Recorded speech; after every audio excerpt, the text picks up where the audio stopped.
Hi, I'm Hannah Elliott. And I'm Matt Miller, and this is Hot Pursuit.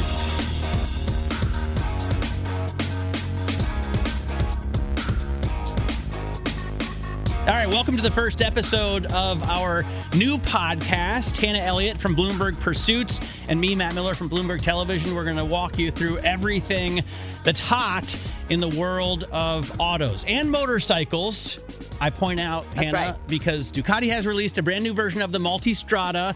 This is the V4 version. It's called the RS. And the really cool thing about this bike, and then we'll get back to cars, is that it has the Desmodromic valve operation once again. They've gone away from that to reduce, the amount of mechanical work that you had to do, the amount of upkeep you had to do, and now they've gone back just for this one version. So I'm pretty pumped about that. That's cool. It all sounds very complicated. I'm more of a scrambler girl myself, or a dirt bike.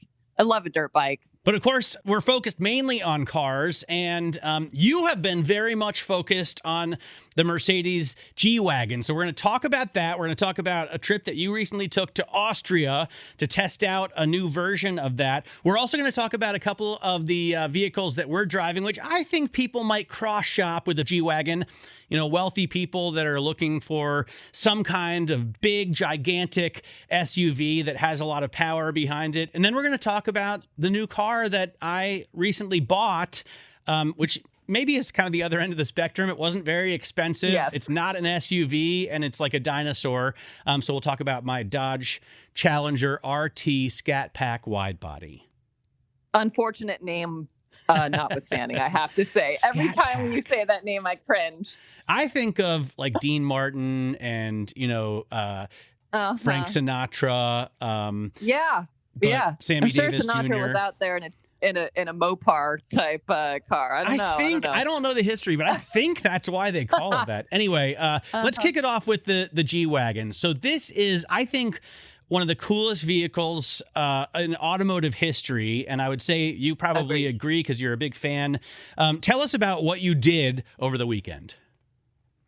So I have to say, I felt pretty lucky. I was the first non-Mercedes Benz employee and first American to drive the electric G Wagon, which is really exciting because we've been hearing about this since 2018 when Arnold Schwarzenegger said he wanted one and Mercedes said, okay, we'll make it, basically.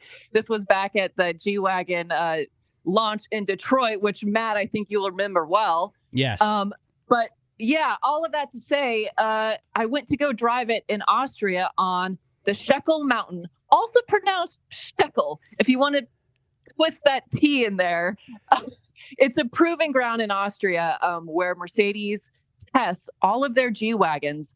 And I went up there to do some driving in the electric G. This was a pre-production electric G Wagon. And I have to say, it was pretty fun. That's so cool. So I bought back a couple of years ago when I was living in Berlin, the new generation of the G Wagon. And right inside the door, you get a little badge on all of the new Gs that says something like tested on the stuckle or proven on the stuckle. Jeckel proved. Yes, exactly. Something like that. So for G Wagon owners, the place is magical and maybe mysterious because it's in Grots and like hardly anybody ever goes there. But basically, this is where Magna Steyer makes the G Wagon, right? They're not made by Mercedes in-house. Yes, this is a little known fact. So the company was formerly called Pook. Now it's called Magna. It's a bigger corporation that bought it out, but same company, same location. And it's kind of a mecca for G Wagon owners to go there. There is a factory. There's an experience center, which is right by the airport. And it is an iconic vehicle. I mean, how many car models can you say have been made without interruption since the 70s? I mean, it's pretty cool, I have to say. No, it's awesome. And it's in super high demand, even though it's so dang expensive, right? I mean, when I bought mine, they were like $125 to start, and there was a 2-year waiting list. I don't think the waiting list has come down. It's gone the other direction, and I know the price has gone up. Yeah, that's a really good point. And this will be a challenge. I hesitate to get everyone all excited about the electric G because Right now, Magna makes about 40,000 G Wagons per year in that facility. I was in the facility last week. It's very cool, but the production volume is limited.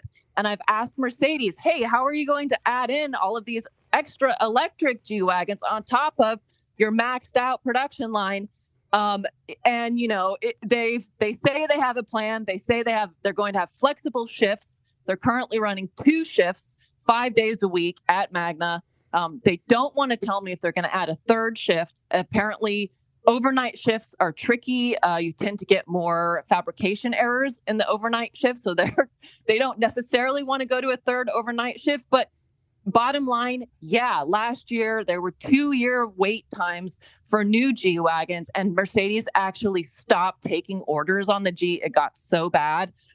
They are taking orders again now, but if you order an electric G Wagon, I think patience will be your highest virtue, because there's going to be high demand, and production is a big question mark. We'll put it that way. What's it going to be called? Is it the EQG? Because all of their others, like the S is the EQS now, the electric version, and obviously the E is the EQE, the electric version. So is this the EQG? That's a great question. We've been calling it colloquially the EQG. Mercedes has been using that loosely, but that is not the official name. And Mercedes has said they're going to announce the official name next year when they announce the pricing and they have the big world debut of it. So we don't know for sure that EQG is the actual name. If you call it that now, people will probably know what you're talking about. But the official name will be announced next year. And we should say the one that I drove, it was covered in camouflage. There is going to be some slight difference in the roofline on this electric G class. And they pointed it out to me. I can't even tell the difference. It looks basically the same. I mean, I don't have that refined an eye, I guess. They changed a few things to help with efficiency.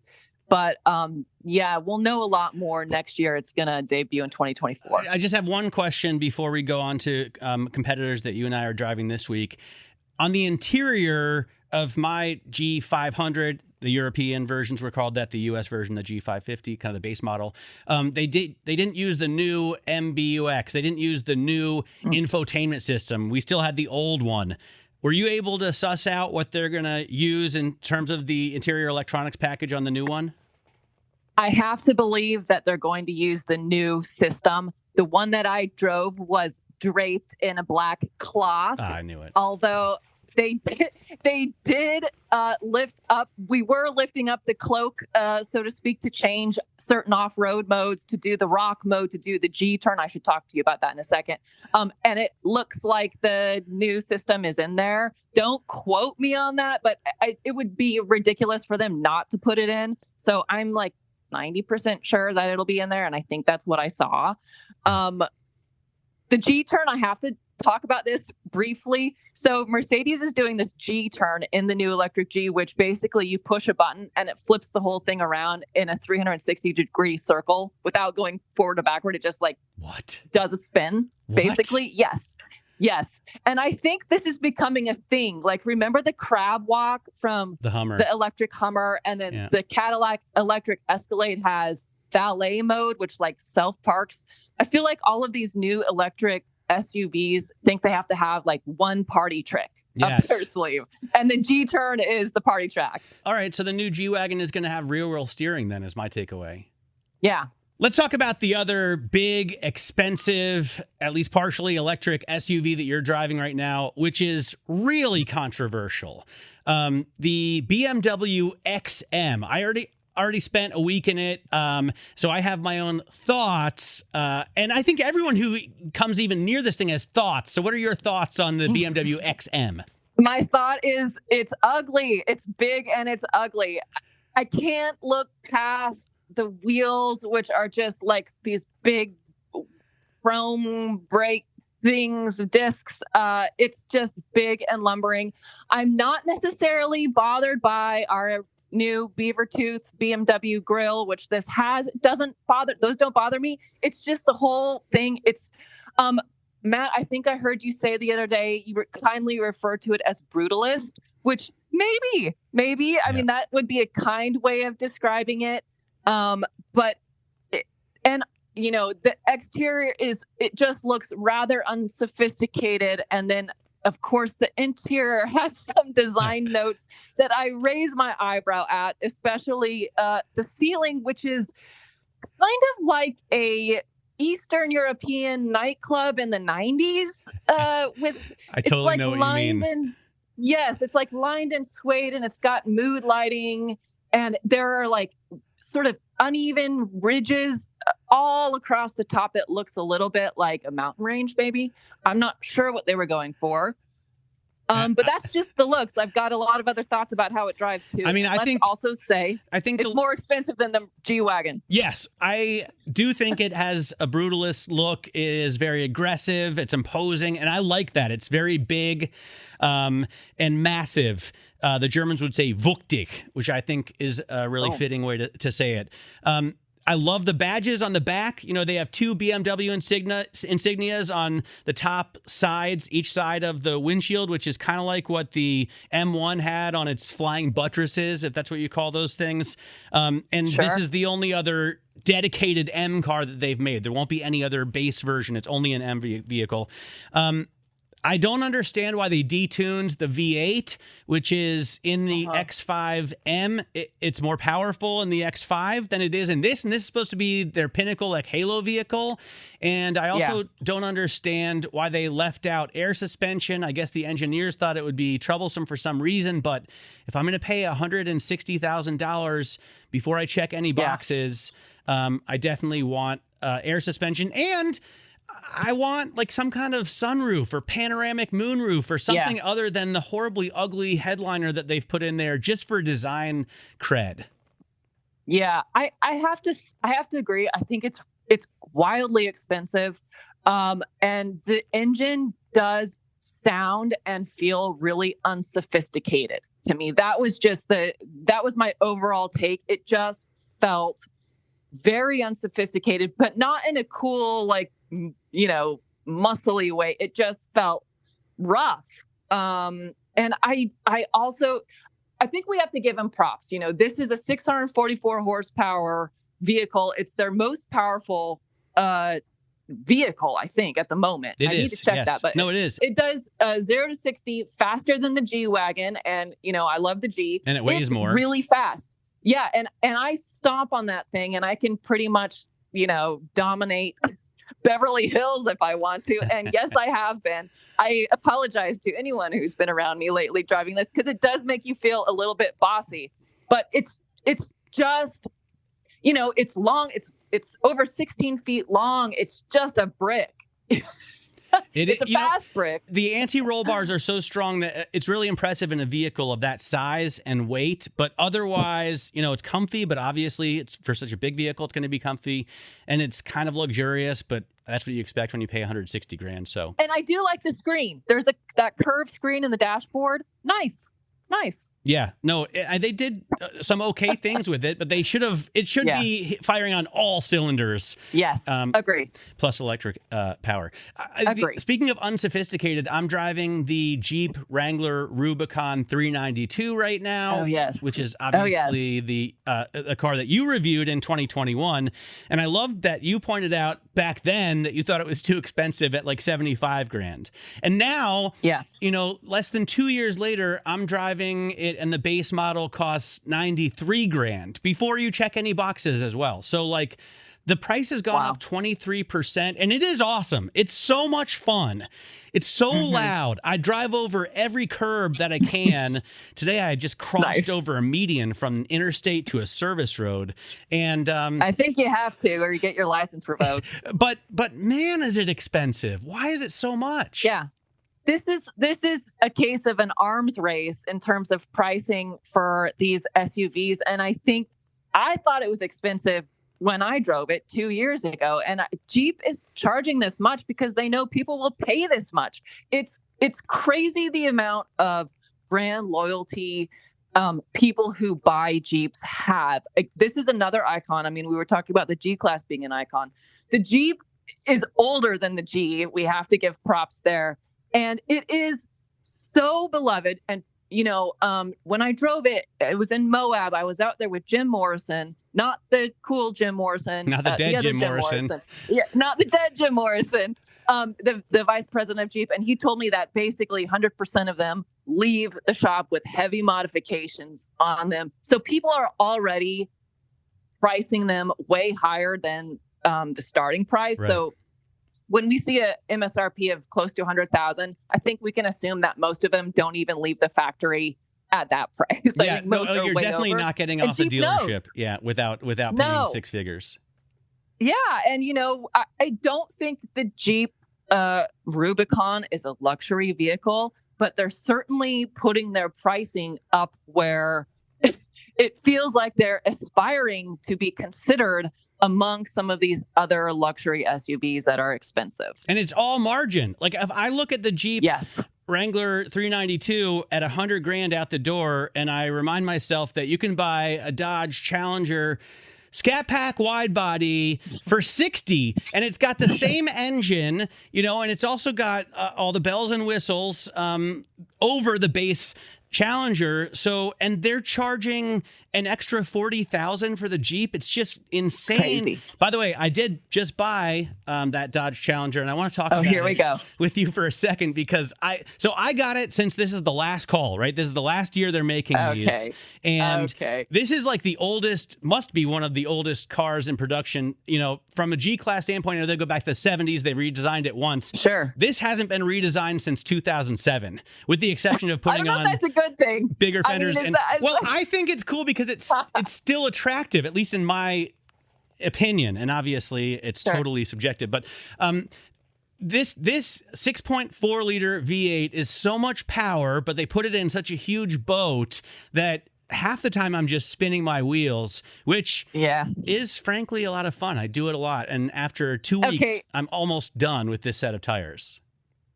What color did you get, and how is it opening the doors in like a garage situation? So obviously, because it's a two-door and the doors are so long, it's very difficult. I just don't park next to anybody, which infuriates my wife. I'll go to the other side of the parking lot to be alone.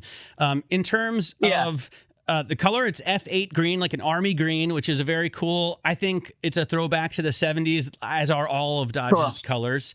And that's why I bought it. It reminded me of a car that like my great grandmother had, although hers wasn't quite as sporty. And I just love the kind of big American V8 feel. It reminds me of driving a car in Grand Theft Auto 4, I think it was, where you pull the trigger and it starts to make a lot of noise and slowly roll and pick up momentum because it's not super fast 0 to 60. And then when you let go of it, it just keeps going because it's built up so much inertia. So I like that. Yeah, momentum car. Yes. Now, have you gone around any corners yet? I haven't. I'm kicking out the back end of this car around every like on-ramp and off-ramp, but that's part of the fun for me. We'll see how it handles in the winter. I probably will be keeping it in the garage when it snows, but it's just... Are you driving that in the city? I have driven into the city a couple of times. Wow. Wow. Any looks? It's you're kind of a badass when you're driving this car. I think people are afraid of the kind of dudes who drive this car. In fact, I was getting personalized plates yesterday, and I thought of getting girl dad because I have that's awesome. a daughter, and I'm going to have another daughter. That. But then I thought I shouldn't get that because if I get into a road rage fight with somebody and then they see my license plate says girl dad, no one will take me seriously. How are you on the horn? Are you someone who honks? I honk are you a lot. Honker? Yes, a lot. I'm a big honker. Yeah. I do think it's a safety device more than anything. I'm just talking to you. Yes. When I'm on the horn. I'm just making a statement, and I hope people outside of my car understand what I'm saying. Go at that light. Turn more quickly, please. That's right. That's right. I prefer the horn to a hand gesture. I'm not a real gesture-y person. I like the horn.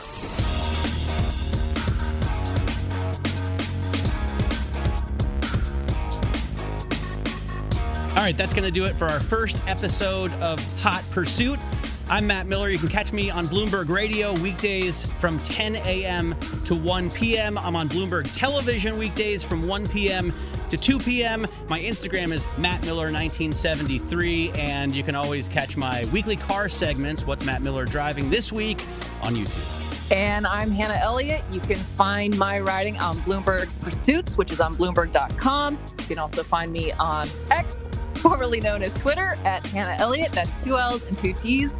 I like to of everything. And then, of course, on Instagram, I'm definitely not putting my birth year on my Instagram account like Matt. It's just Hannah Elliott XO. Keep it very simple, 2 L's, 2 T's. And you can find me, on Bloomberg.com/pursuits. All right, join us again next week for another episode of Hot Pursuit. Same time, same place. I'm Matt Miller. And I'm Hannah Elliott, and this is Bloomberg.